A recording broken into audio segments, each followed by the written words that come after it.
Comenzamos con el tema 2, al que he llamado las 3 revoluciones que cambiaron el mundo. Todos los cambios políticos, económicos, sociales e ideológicos que hemos estudiado en la crisis del antiguo régimen se tradujeron en 3 revoluciones que podemos decir de una manera un tanto dramática que cambiaron el mundo. La Revolución Industrial, la Revolución Americana y la Revolución Francesa. Comencemos por la Revolución Industrial. La podemos definir como aquel periodo de transformaciones económicas y sociales que se produjeron entre los siglos XVIII y XIX. Estos cambios comenzaron en Gran Bretaña. Fue un proceso muy lento, pero sus repercusiones fueron tan importantes que marcaron el comienzo del mundo contemporáneo en Occidente. La Revolución Industrial se extendió después a otros países en el siglo XIX, aunque de forma desigual, como podéis ver en este mapa. Y a esta difusión se la conoce como proceso de industrialización. Hubo 2 revoluciones industriales. La primera, que se inició en 1780 hasta 1850 aproximadamente, y la segunda revolución industrial, que se inició hacia la década de 1870. Hablemos ahora de dónde empezó todo. Todo empezó en Gran Bretaña, a mediados del siglo XVIII, y la pregunta es ¿por qué allí? Podemos hablar de 5 razones, que tienen que ver tanto con su situación política como económica e incluso demográfica. Veámoslas una por una. La primera razón es que Gran Bretaña era primera potencia marítima y comercial del mundo. Tenemos que recordar que, por ejemplo, tras la Guerra de Sucesión Española, con la firma del Tratado de Utrecht, a cambio de que se reconociese a Felipe V como rey de España, España le cedió grandes ventajas comerciales como podía ser el asiento de negros. Así pues, Gran Bretaña tenía un imperio colonial con un acceso enorme a amplios mercados para vender todos sus productos. La segunda razón tiene que ver con su política, y para ello también tenemos que echar la vista atrás y recordar lo que explicamos en el tema 1 de la crisis del antiguo régimen, cuando los burgueses ingleses, que aquí os están diciendo, os acordáis de nosotros, obligaron a la nueva dinastía, a la nueva monarquía, a firmar el Bill of Rights, que era aquella declaración de derechos, y los burgueses pasaban a participar en la política.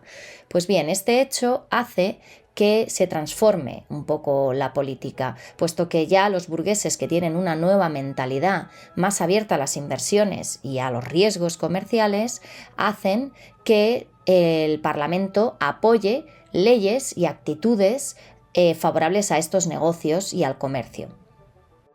La tercera razón de por qué Gran Bretaña fue la pionera en la revolución industrial tiene que ver también con su economía. Y es que a partir de la segunda mitad del siglo XVIII se introducen unos cambios tan importantes que se habla de revolución agrícola.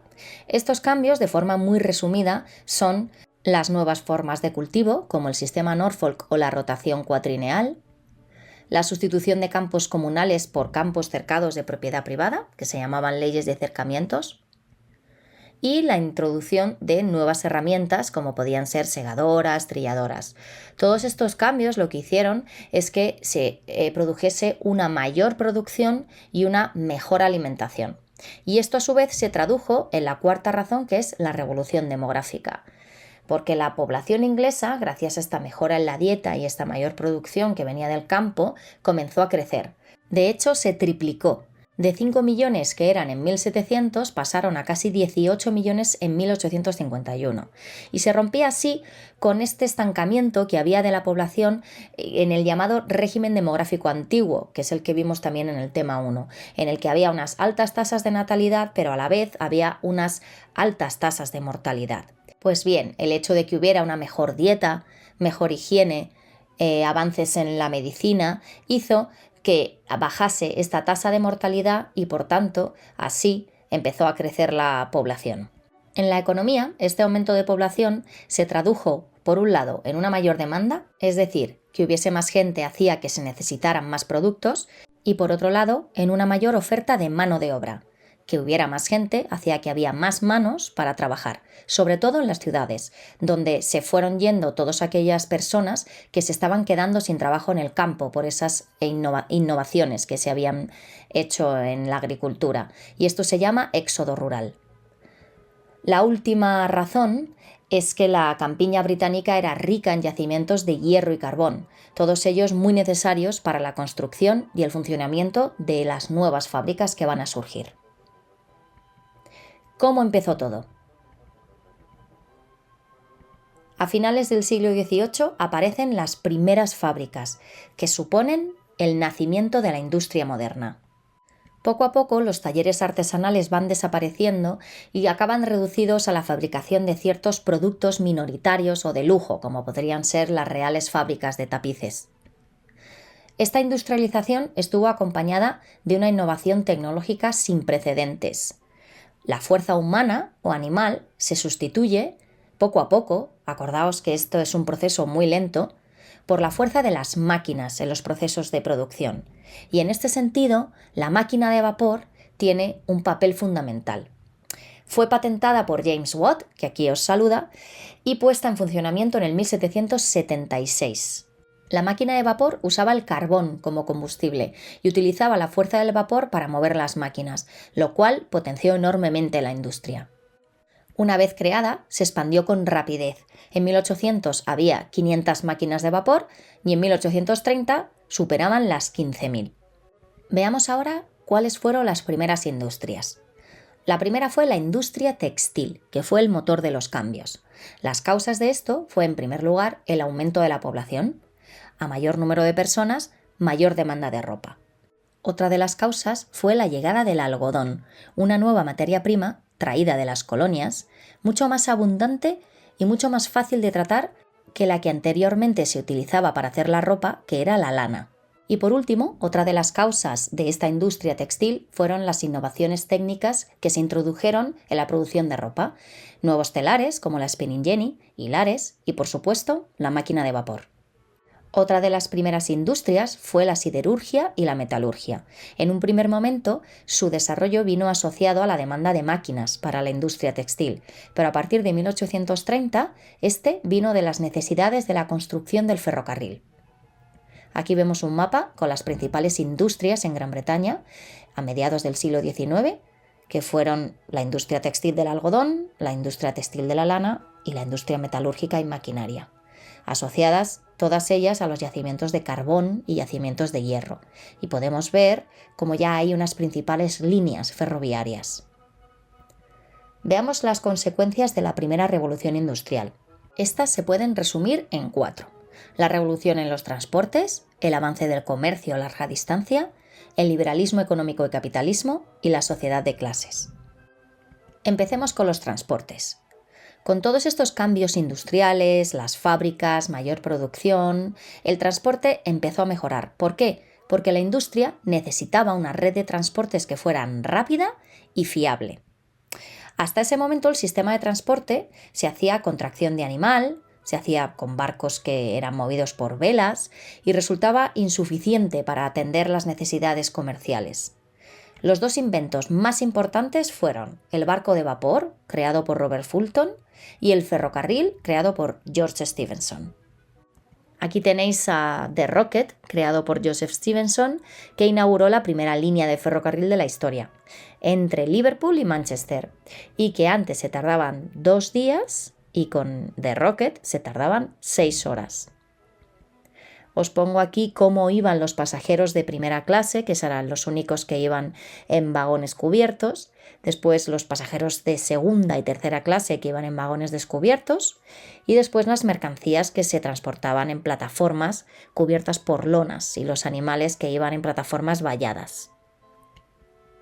Y aquí tenéis cómo se expande rápidamente el ferrocarril por Europa, desde mediados del siglo XIX hasta finales. Veis cómo va mejorando no solo las maquinarias, los ferrocarriles, sino todas estas líneas y estas vías para poder transportar los productos, a medida que se produce este proceso de industrialización. Os pongo aquí una imagen del Clermont, que era el barco de vapor creado por Robert Fulton, que realizó el trayecto Nueva York-Albany en 32 horas, mientras que en barco de vela se necesitaban 4 días. La segunda consecuencia de la revolución industrial fue el avance del comercio a larga distancia. El volumen de esta actividad aumentó considerablemente. ¿Por qué? Por el desarrollo de la producción manufacturera que impulsa la búsqueda de las materias primas baratas y de nuevos mercados. Es decir, todas estas fábricas que hemos visto necesitaban materias primas, por ejemplo, algodón para hacer la ropa, y después, una vez hecha esa ropa, pues también se necesitaban mercados que lo comprasen. El algodón tuvo una gran importancia en este comercio a larga distancia, porque estimula el desarrollo industrial, como hemos visto con la industria textil, y favorece la acumulación de capital, es decir, que se obtienen beneficios y empiezan a tener mucho dinero relacionado con el algodón. En este sentido, el comercio de esclavos fue una actividad muy rentable y aunque en Reino Unido en 1807 ya prohibió la trata de esclavos, es decir, la venta y compra de ellos, la esclavitud pervivió largo tiempo en las colonias. Tercera causa fue el liberalismo económico y el capitalismo. En este sentido, debemos decir que la revolución industrial permite el paso de una economía limitada, donde el Estado tiene un importante papel, a una economía liberal, donde el Estado no debe intervenir y hay un mercado libre. La teoría se llama liberalismo económico, es decir, hay autores como Adam Smith, Malthus, David Ricardo, que en este momento defienden que lo que mueve a las personas a actuar en economía era el interés individual. Entonces, apoyan claramente la iniciativa privada frente al Estado. Es decir, en otras palabras, ellos defienden que si hay una demanda de ropa, como era el caso de este aumento de la población, habrá personas que de forma privada hagan fábricas para construir esta ropa y después se venda en tiendas y así la economía se rige sola. Ellos hablan de una mano invisible que dirige libremente la economía. Por lo tanto, el Estado debe reducir su papel y dejar que sea esta mano invisible la que haga funcionar la economía. Pues bien, en la práctica, esta teoría se traduce en un sistema económico que es el que rige la mayoría de los países a día de hoy, que es el capitalismo. Para que quede un poco más claro qué es el liberalismo económico y el sistema económico asociado a él, que es el capitalismo, tenemos aquí este esquema, que es muy claro, en el cual vemos cómo hay una libertad económica, de ahí su nombre, liberalismo económico, para competir con otras empresas y para determinar el precio de los productos.